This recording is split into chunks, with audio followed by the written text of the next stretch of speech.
This is a good question. This is one of the questions that has driven me to study the Christian relationship to the modern state of Israel. There's a variety of answers you could give. Some of them are theological about the role of Israel in the Old Testament, and then the way that that history is seen for many Christians as linking up to the modern state of Israel, either through history or through prophecy for many, particularly evangelical Christians in the U.S. So there's a number of theological sort of exceptions or special cases that the Jewish people in particular play for the Christian imagination. There's also the historical connection that many in the West in particular, but anywhere where the Bible is read, with the land of Palestine and Israel, with the Holy Land, as it's often called, that make that part of the world have a special status for many Christians. I think there's also more mundane historical reasons, social reasons, having to do with modern history and the history of modern Jewish history, the history of Jews in America, the history of Jews and Christians and their relationship in the West, that have really been sort of captured the imagination, captured the attention of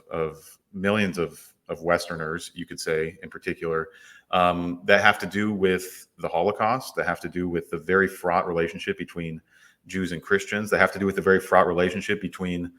Western imperial powers and the Middle East and the peoples that are indigenous to the Middle East, including the Arab peoples and including the Palestinians. These are all really out of the norm, you could say, well, they're not out of the norm, but they have very specific and special circumstances in the 19th and 20th century that have made the gaze of particularly American Christians, but other Christians as well,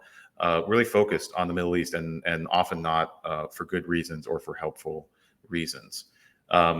It's certainly a relationship that and a situation that has dominated news headlines for now, close to 80 years, and that's, you can even count before that with developments happening in the first half of the 20th century. I think there's also, just to round out the answer that's a little more related to the church, there's also a very big discipleship problem when it comes to how Christians in churches, in Bible studies, in Sunday schools talk about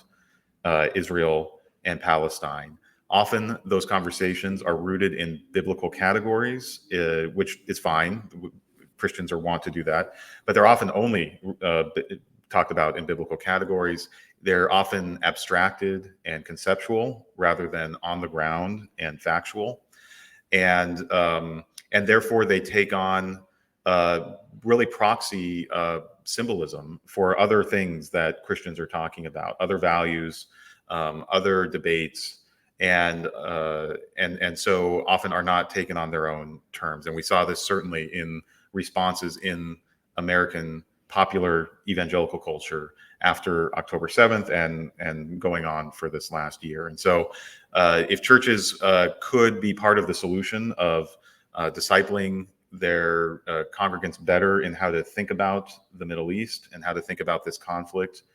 in a historical, even a political science perspective, and then bringing to that the morals and the calling of Christians to the region, I think we'd at least be on our way to a better conversation, and one that would remove some of the exceptional nature of this conflict for Christians everywhere.